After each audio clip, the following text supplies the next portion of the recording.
থাপনা আছে ভগৱানৰ থাপনাৰ কাষত বহি কৈছো আপোনালোকে জানে নতুনকৈ সংসাৰ কৰিছো মোৰ ব্যক্তিগত জীৱনৰ কিছুমান কৰণীয় আছে পেছাগত জীৱনৰ যিহেতু মই আজি ইমান বছৰ এই লাইনটোত আছো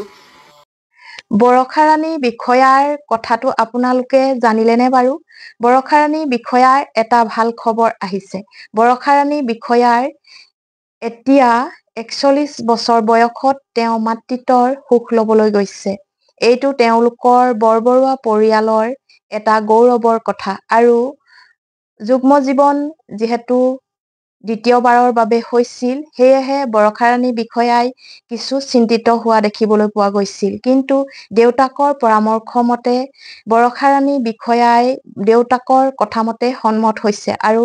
দেউতাকৰ যি সপোন আছিল সকলো সপোন পূৰণ কৰিবলৈ বৰষাৰাণী বিষয়া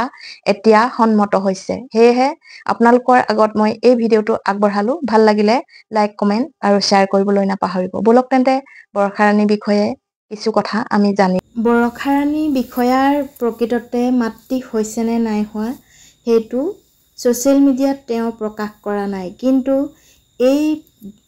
সন্তানৰ মাতৃ হ'বলৈ ওলাইছে বুলি ছ'চিয়েল মিডিয়াত এইকেইদিন ইমানেই ভাইৰেল হৈছে আচলতে মানুহবিলাক হতবাক হৈছে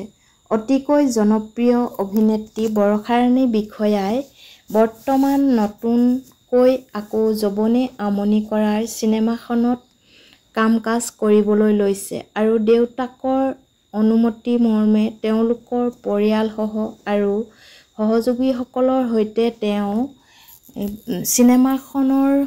সতে কাম কৰিবলৈ পুনৰ আৰম্ভ কৰিছে তাকে কিছু লোকে সামাজিক মাধ্যমত বৰষাৰাণী বিষয়াৰ মাতৃ হ'বলৈ ওলাইছে বুলি সকলো ফালে ভাইৰেল হৈ পৰিছে সেয়েহে মই ভিডিঅ'টো পাই আপোনালোকৰ আগত আগবঢ়ালো আৰু আমাৰ অসমৰ জনপ্ৰিয় অভিনেত্ৰী বৰষাৰাণী বিষয়াই যিহেতু এনেকুৱা এটা ভাল খবৰ আনিলে